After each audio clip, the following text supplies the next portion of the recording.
Bonsoir à tous. Bonsoir, bonsoir. Je suis heureuse de vous retrouver ce soir. J'ai décidé, durant cette crise de Covid-19, de faire un point de situation hebdomadaire sur les réalités de ce qui se passe au Gabon par rapport au Covid-19.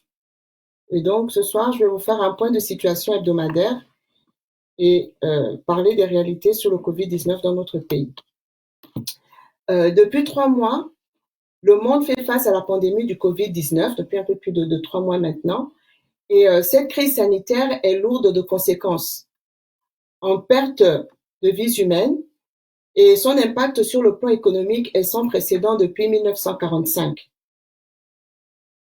Tous les pays du monde, quel que soit leur niveau de développement, éprouvent des difficultés à contenir la pandémie et ses conséquences.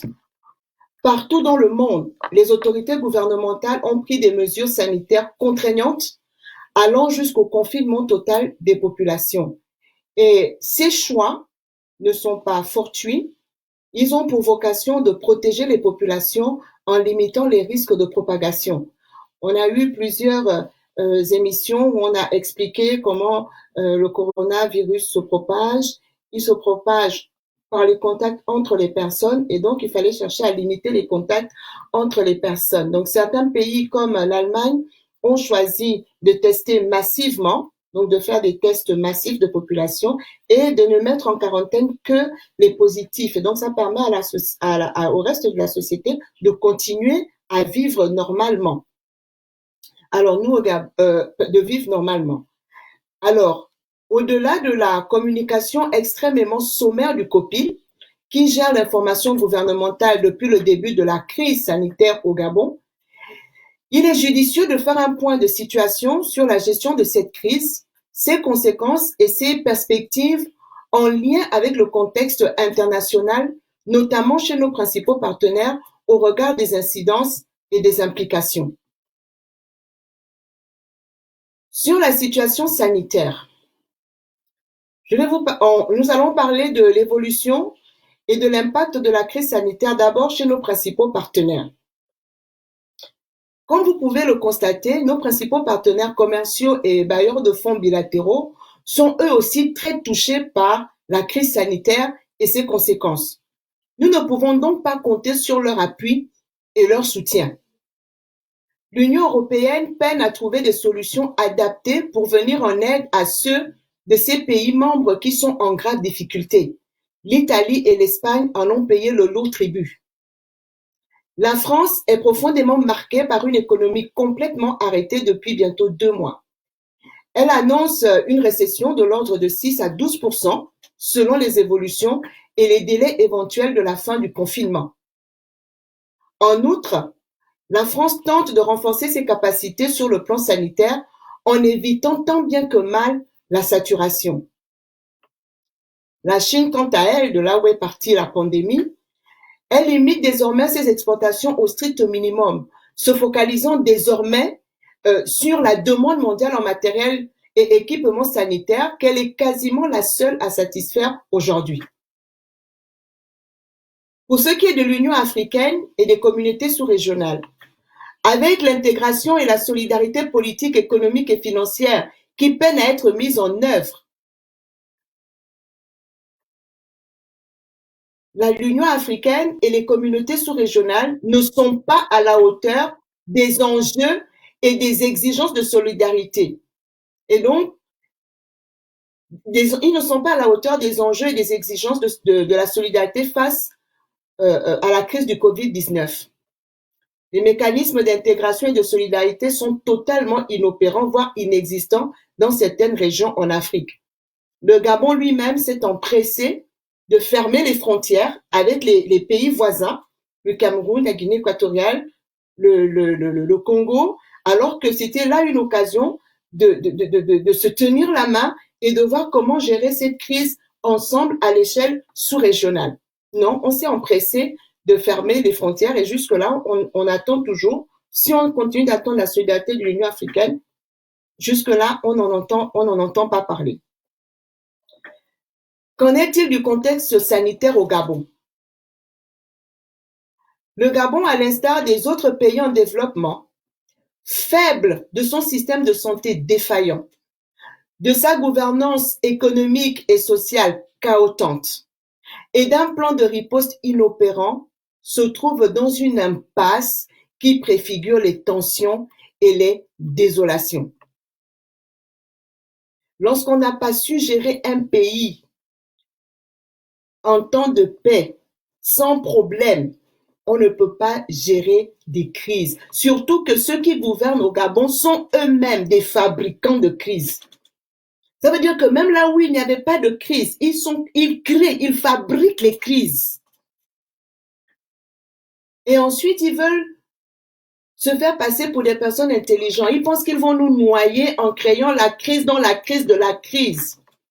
Nous savons jouer au labyrinthe. On sait suivre la piste de la première crise et nous allons dénouer chacun des nœuds qu'ils ont voulu mettre et nous n'allons pas nous perdre. Nous allons leur rappeler par un point de situation hebdomadaire les engagements qu'ils ont pris et nous allons suivre pas à pas la mise en œuvre de ces fameux engagements. Le contexte sanitaire au Gabon est particulièrement alarmant. Il est une évidence que le système de santé, qui est déjà défaillant en situation normale, ne peut pas faire face en situation de crise. Encore plus préoccupant, les annonces et les promesses faites par ceux qui sont en charge de l'État sont irréelles et irréalistes. Je vous ai dit précédemment que tous les pays du monde, les pays occidentaux, qui ont des systèmes de santé quand même normaux aujourd'hui, ont du mal à gérer cette crise. Et pourtant, ceux qui sont illégitimement à la tête du Gabon se sont empressés de faire des déclarations en disant le Gabon est prêt à gérer la crise. Vous vous êtes préparés? Parce que pour être prêt à gérer la crise, il fallait avoir construit les hôpitaux. Il fallait les avoir équipés correctement. S'être assuré que les médecins sont bien formés, qu'ils disposent de tout le matériel nécessaire en temps normal. Après, on peut dire qu'on est prêt.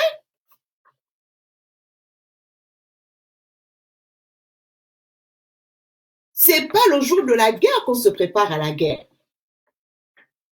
C'est pas le jour où on passe l'examen qu'on se prépare à l'examen. C'est en amont qu'on fait les choses. Tout le monde sait que le système de santé au Gabon a toujours été défaillant. Avant même que le premier cas zéro n'arrive, que le cas zéro ne soit détecté au Gabon pour ce qui est du Covid-19, le syndicat des médecins était déjà en grève et cette grève est passée sous silence. Personne ne veut parler de la grève des médecins du CHU de Libreville, l'ancien hôpital général comme on l'a toujours appelé. Et cela nous mène à quoi aujourd'hui? Au regard de la situation, le bilan sanitaire est accablant et même désastreux. Au titre des malades, le nombre de cas testés positifs est de 166 personnes, d'après les comptes rendus du fameux COPIL. Le nombre de personnes testées par jour est inconnu. Je vous ai dit que l'Allemagne teste en moyenne 500 000 personnes par semaine. L'objectif pour l'Allemagne était d'arriver à tester 200 000 personnes par jour. Au Gabon, le nombre de personnes testées par jour est inconnu. Personne ne nous en parle. Le nombre de patients sous traitement est inconnu. Le gouvernement fidèle à lui-même fait dans l'opacité parce qu'on peut être positif au Covid-19 et ne présenter aucun symptôme. C'est le cas de plus de 80% des personnes contaminées à ce virus. On ne sait pas. Il y a plus de 80% des personnes contaminées par le Covid-19 qui ne font pas de symptômes. Il y a 15% qui vont faire des symptômes plus ou moins graves. Et puis, dans les 15%, il y a 5% d'après les données épidémiologiques, qui vont présenter des affections respiratoires graves nécessitant une assistance respiratoire. Donc, venir nous dire qu'il y a 166 cas positifs, on ne sait pas combien parmi ces cas positifs sont réellement malades, font la maladie. Et s'ils sont traités, le lieu de traitement des patients n'est pas communiqué. Et tout cela renforce des suspicions et la méfiance sur les informations gouvernementales. Pour parler du protocole médical administré aux malades, mais ce protocole médical n'est pas connu. Le Premier ministre, dans sa communication du 3 avril, qu'est-ce qu'il avait dit du 3 ou du 4 avril? Il avait dit quoi? Il avait dit que le traitement préconisé par le professeur Raoult en France est celui qui a été retenu par le gouvernement gabonais. Ils avaient consulté les médecins gabonais. Parce qu'au Gabon, il y a des infectiologues. Au Gabon, il y a des médecins. Et moi, je vous dis, nos médecins au Gabon sont de bons médecins. Parce qu'ils travaillent dans des conditions difficiles, dans des conditions précaires. Ils arrivent à poser des diagnostics et à sauver des vies avec un matériel inexistant. Là où le médecin en France va avoir besoin d'un scanner, d'un IRM, il va avoir besoin d'une prise de sang, etc. pour poser un diagnostic. Nos médecins ont appris à se surpasser et à poser des diagnostics avec un minimum d'examen parce qu'il n'y a pas de matériel. Qu'à cela ne tienne, le gouvernement a dit qu'ils vont appliquer le traitement du professeur Raoult. Ce traitement-là, on le sait tous, on l'a entendu dans les médias, il associe plusieurs médicaments et le médicament phare qui est associé, c'est la chloroquine, d'accord, ou bien son équivalent qui est le plaquenil. Et ils associent cela avec un autre médicament qui s'appelle l'azithromycine. Le Premier ministre a parlé au début du mois d'avril. Mais il s'avère que dans une lettre datée du 30 mars 2020, le groupe Sanofi dit au gouvernement gabonais, répond au gouvernement gabonais qui a demandé à acheter de la chloroquine et du plaquenil auprès du groupe Sanofi. Donc le groupe Sanofi, dans une lettre datée du 30 mars 2020, répond au gouvernement gabonais qu'il est impossible de vendre la chloroquine et le plaquenil. Ils évoquent plusieurs raisons, notamment que le protocole du professeur Raoult n'a pas encore été validé par l'Agence mondiale du médicament, mais on a vu aujourd'hui passer dans les médias que la France arrête aussi de vendre des médicaments cruciaux au Sénégal. La vérité, c'est quoi? C'est ce que je vous ai dit précédemment. La France elle-même est en difficulté. La France pense que le pic de l'épidémie n'est pas encore passé, donc elle ne va pas vendre sa chloroquine. Elle ne va pas vendre son plaquenil. C'est pourquoi je vous disais que c'est avant qu'on prépare la guerre. Où sont les usines de fabrication des médicaments? La sous-région Afrique centrale pouvait avoir son propre centre de recherche, puisque nous avons eu Ebola. Nous avons eu le virus Ebola en Afrique centrale. Nous avons des maladies tropicales. Nous avons le paludisme qui sévit. Nous aurions pu avoir en Afrique centrale un centre de recherche. Nous aurions pu avoir un grand centre de recherche sur les maladies infectieuses qui serait la propriété de tous les pays de la sous-région. C'est ça qu'on appelle l'union qui fait la force. Elles mettraient ensemble leurs moyens pour construire ce grand centre de recherche en maladies infectieuses et à côté avoir une usine pharmaceutique qui produit les médicaments dont nous avons besoin pour vaincre le paludisme, par exemple, ou pour vaincre toute autre maladie infectieuse qui se développerait dans notre région. Gouverner, c'est prévoir.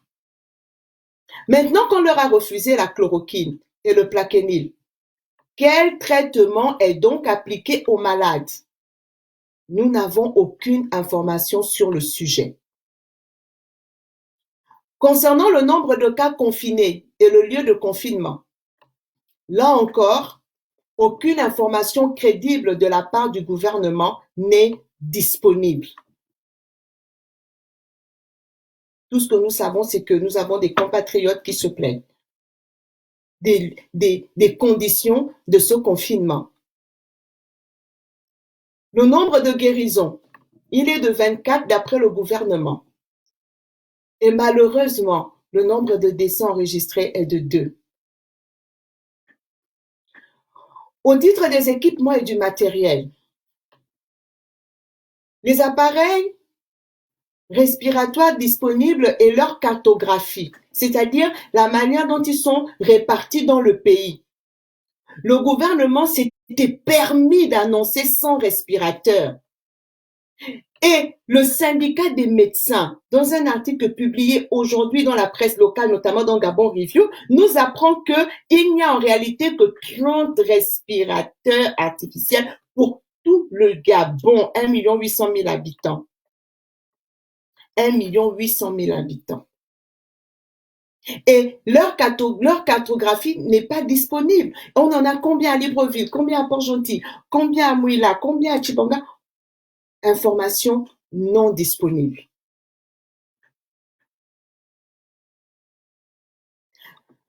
Les besoins en appareils respiratoires par rapport aux besoins en appareils respiratoires et la cartographie des besoins, c'est-à-dire quels sont les besoins dans chaque ville, dans chaque région, dans chaque province du Gabon. Aucun inventaire ni évaluation n'a été réalisé ni communiqué par le gouvernement. Mais tous les soirs, on vient nous dire il y a tant de malades, tant de contaminés, tant de décès. Mais ce n'est pas ça une communication de crise. Pour ce qui concerne les blouses de protection disponibles, aucune communication du gouvernement sur le sujet.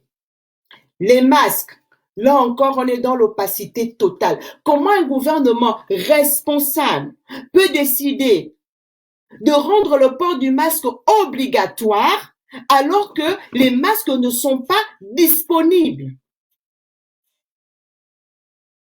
Ni pour la population, ni même pour le personnel médical qui est le premier en ligne de front face aux malades.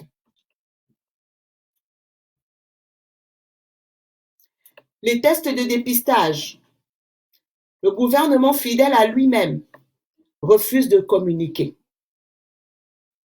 Pour ce qui est du déploiement sanitaire, au titre des centres de dépistage fonctionnels, 60 centres avaient été annoncés par le régime. Aucun d'entre eux n'est visible nulle part et la communication officielle ne se prononce pas sur le sujet. Aucun. Où sont les 60 centres qui ont été promis, qui ont été annoncés?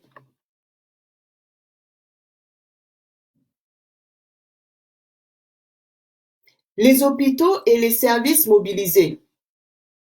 Nous avons droit à un mutisme qui traduit l'inaction du gouvernement en la matière.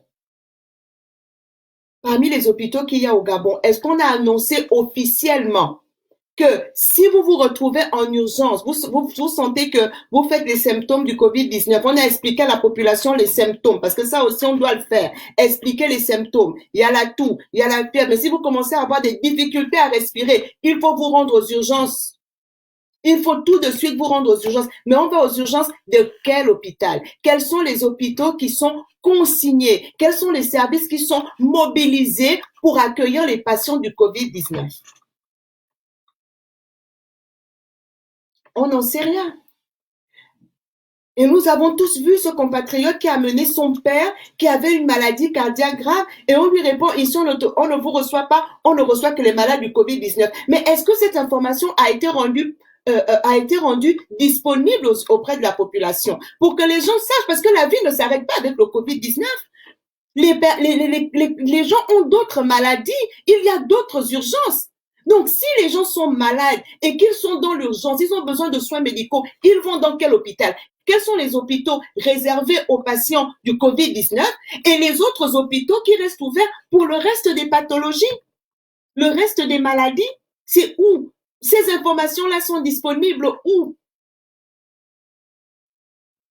Les personnels mobilisés et leur déploiement. Combien de personnel médical, personnel technique ont été mobilisés par ce gouvernement pour faire face à la crise du Covid-19? Information non communiquée. Si on ne connaît pas le nombre des personnels, évidemment, on ne connaît pas leur déploiement. On ne sait pas. On les a envoyés où? Ils sont où?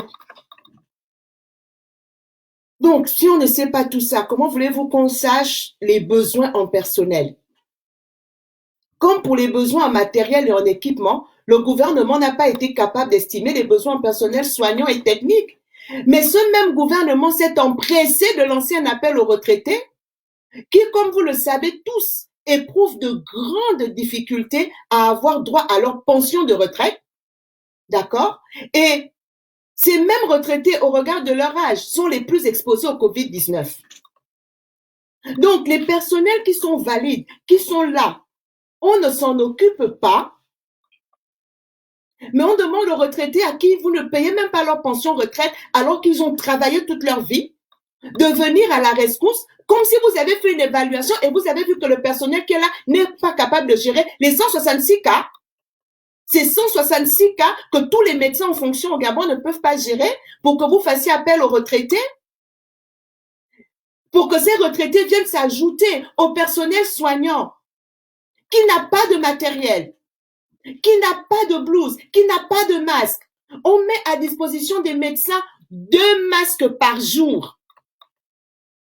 Alors que quand un médecin rentre dans une pièce pour aller consulter un malade du Covid-19, il doit avoir un masque, il doit avoir des gants, il doit avoir une surblouse, il doit avoir une charlotte, c'est comme ça qu'on appelle ça, le chapeau qu'il a sur la tête, d'accord? Et même des surchaussures. Quand il sort de cette chambre du patient, de cette consultation, il doit tout changer. Ça veut dire que si le médecin voit 20 patients par jour, il doit avoir 20 charlottes, 20 surblouses, 20 surchaussures, 20 masques, 20 paires de gants. On leur en donne 2 par jour au Gabon. Et ils n'ont pas le droit de parler. Ils n'ont le droit de ne rien dire. Et c'est dans ce contexte-là que vous demandez aux retraités de venir s'ajouter. N'est-ce pas? Et quand les médecins se font contaminer dans l'exercice de leurs fonctions et qu'ils décèdent comme le docteur Tanguy, malheureusement, un jeune homme brillantissime qui s'en va à la fleur de l'âge, suite à l'inconséquence et à l'incompétence de ce gouvernement. Même dans une crise comme celle-là, vous voulez mentir. Vous voulez mentir. Les autres pays avouent que là, nous ne pouvons pas faire. Mais vous voulez encore mentir. Vous allez mentir. Qui vous a dit que le mensonge est un mode de gouvernance? Vos mensonges vous rattrapent. Et vous ne voulez pas qu'on en parle. On veut nous vendre une pseudo-solidarité avec un gouvernement. Quel gouvernement? Un gouvernement illégitime qui s'est imposé au pouvoir par la force, qui pille toute une nation depuis tant d'années. Et là, on dit, oui, il y a le Covid-19, nous devons faire un élan de solidarité. Un élan de solidarité face au vol. Parce que l'argent qui devait construire les hôpitaux, ils l'ont volé. L'argent qui devait acheter les médicaments, ils l'ont volé. Donc, si nous, aujourd'hui, on dit qu'on va acheter les médicaments à leur place, nous soutenons le vol qu'ils ont commis. Et nous ne pouvons même pas le faire. Nous n'en avons pas les moyens. Ce n'est pas notre responsabilité. Un pays ne vit pas de dons. Un pays vit des recettes de l'État qui sont utilisées pour mettre à disposition des services sociaux pour l'ensemble de la population. Les recettes de l'État doivent construire les hôpitaux, elles doivent construire les écoles, elles doivent construire les universités. Ce sont les recettes de l'État qui doivent acheter les médicaments. C'est pas des individus. C'est pas des individus. On vous dit au Gabon, la présidence de la République a commandé 44 tonnes de matériel. Mais la présidence, c'est qui? La présidence, c'est quoi? Elle vient faire quoi là-dedans? Il y a un gouvernement. Au fait, où est le ministre de la Santé? Quelqu'un l'a entendu depuis là? Il y a une direction générale de la santé. Quelqu'un a vu le directeur général de la santé? Mais un pays a quand même un fonctionnement. normal. Si vous avez voulu vous aligner au gouvernement tel qu'ils sont définis de par le monde, il y a des normes. On ne réinvente pas l'eau chaude. Lorsqu'on n'est pas capable de suivre un minimum de normes et d'arriver à un minimum de résultats, ça s'appelle de l'incompétence. Ça s'appelle de l'inconséquence.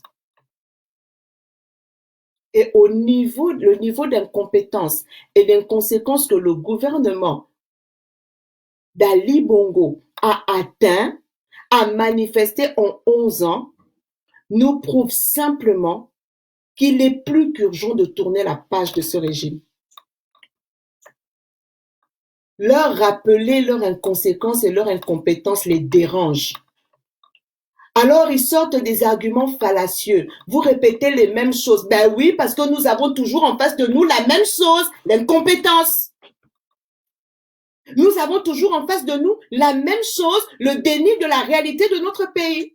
Nous avons toujours en face de nous la même chose, un gouvernement illégitime qui s'entête, qui s'obstine et qui continue de maltraiter notre population. Nous ne dirons pas autre chose. Nous ne dirons pas blanc quand c'est noir. Et nous ne dirons pas noir quand c'est blanc. S'ils posaient un minimum d'actes corrects, nous les reconnaîtrions. Nous sommes des personnes honnêtes. Mais nous ne pouvons pas nous taire quand dans un pays, face à une crise sanitaire, vous-même vous dites qu'il y a crise sanitaire et que le personnel soignant, non seulement il est abandonné à lui-même, mais vous vous permettez de le vilipender. Vous vous permettez de mentir sur le personnel médical et même de mentir sur quelqu'un qui est décédé et qui a servi les patients, qui a servi le Gabon avec loyauté. Le docteur Tanguy est réputé comme l'un des meilleurs gynécologues de sa génération. Il avait déjà engrangé des prix médicaux. Lorsque mon ami Jonas est décédé, Yambézé, vous avez dit que non, c'est parce qu'il avait le diabète. Et là, on a même commencé à mentir sur le docteur Tanguy. Il n'avait pas de comorbidité. Ça veut dire qu'il n'avait pas une maladie sous-jacente. Il était en pleine forme. Et c'est pour ça d'ailleurs qu'il a tenu 3 semaines. Parce qu'il s'est battu pour vivre. Il a tenu 3 semaines. Parce qu'il voulait vivre. Il s'est battu, ce garçon. Dans d'autres circonstances, avec un matériel disponible, avec une autre prise en charge. Je ne remets pas en cause les médecins, parce que je sais que les médecins font ce qu'ils peuvent. Mais le contexte général fait que ce garçon serait peut-être encore parmi nous aujourd'hui. Et voilà une jeune veuve qui reste avec des orphelins. Et on vient préciser dans un communiqué qu'il n'a pas été contaminé dans l'exercice de ses fonctions. Parce que vous avez mis, comme pour dire, les médecins gabonais exercent dans des conditions tellement parfaites qu'il est impossible qu'un seul d'entre eux puisse être contaminé. Vous êtes sérieux? Vous êtes sérieux là? Vous êtes vraiment sérieux?